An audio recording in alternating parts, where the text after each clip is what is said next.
This is crazy. Oh my god, dude. Am I live? Alright, are you recording? Yes. Am I live? Not live. Am I being... Alright.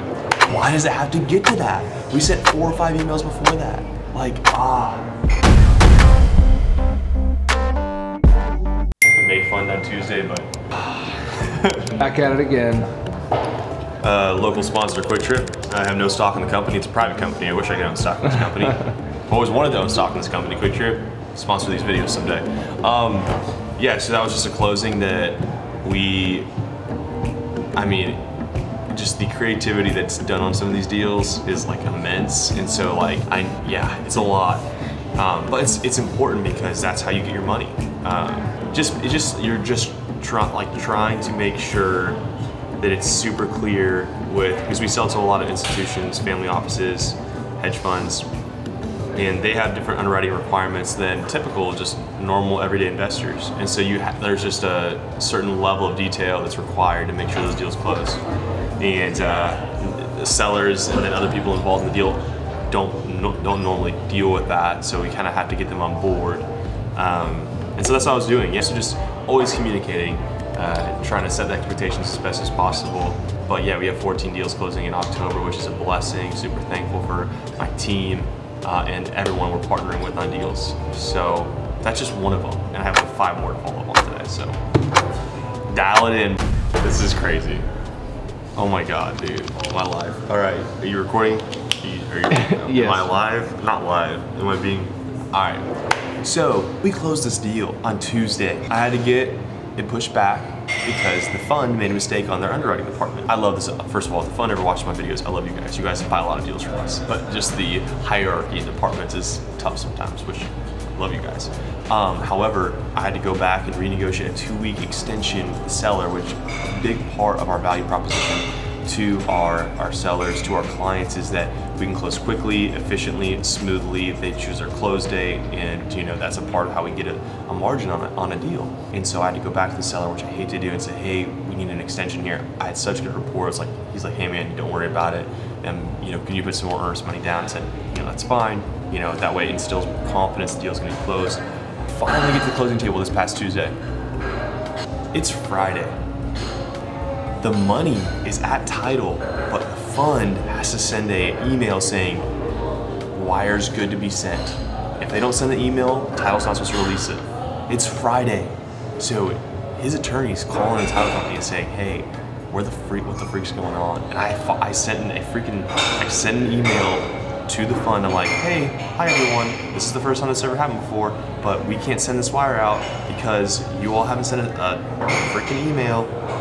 We have legal ramifications on the way if things don't get sent. And guess what? 5 minutes later, they send the freaking email. Why does it have to get to that? We sent 4 or 5 emails before that.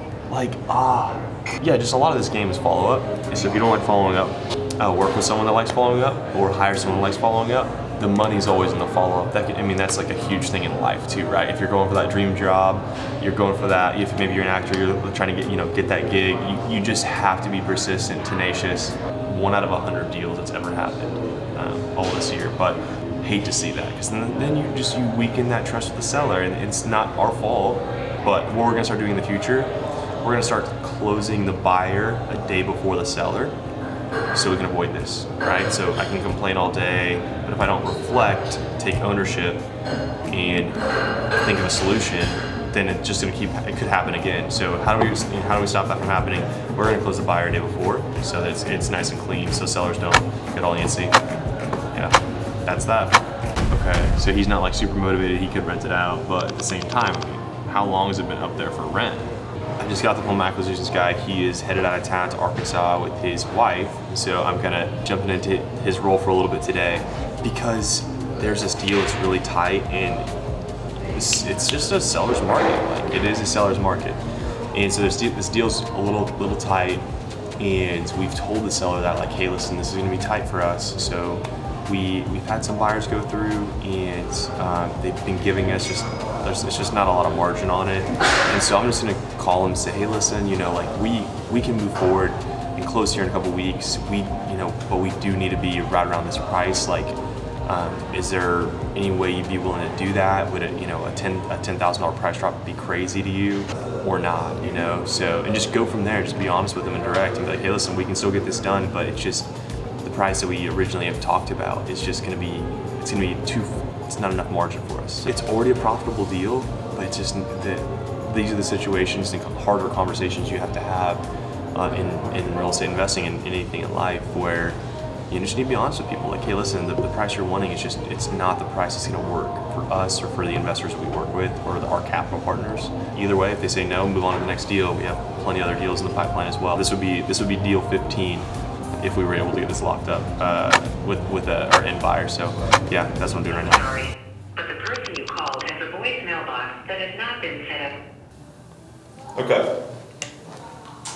There's nothing else I can do right now. Seller's not answering, so I'm just gonna text him. Hopefully I can get a hold of him. I need to renegotiate with the buyers, or I need to renegotiate with the seller. Like, we need to be able to always hit our minimum fee, which when you have a bigger team, you need to be hitting like 15,000 a fee. I mean, you should ideally hit 15 to 25,000 a deal on the wholesale space. Of course, we'll take a $10,000 fee sometimes to start a new relationship with maybe a realtor or a JV wholesaler or another investor. So we'll always do that just to initiate a relationship, to kind of like provide value. Then you have now a new lead flow stream coming from all sorts of different places to build that relationship. But ongoing that relationship, you need to be able to close those good margin deals. I'm going to show 2 prospective buyers a property. We already have an offer in from another buyer, and this is out in Kansas. And essentially, we're trying to get the max price on the property. So it's a tight margin, but ultimately, if you want to be doing consistently 250K months to 300K plus months, you need to make sure that your average assignment fee is at least over, you know, 15 to 20K, because then you just scale backwards. Okay, well, if I do 10 deals at 20K, that's 200K, right? But if you're doing 10 deals at 150 or 15K, it's 150K. It's a 50K difference. It's a big difference. So making sure you squeeze an extra $5,000 to $10,000 a deal can really add up when you're doing the volume that we're doing.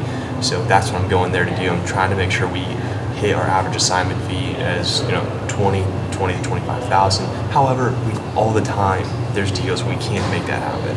We're gonna do an $8,000 deal that we're closing today. We're gonna close a $7,000 deal next week because we're initiating some relationships that we know will equal more deals in the future, more revenue. But you wanna make sure you're always trying to increase your average assignment fee and watch that metric closely if you're gonna ever do, you know, $3 million a year, $10 million a year in wholesale fees.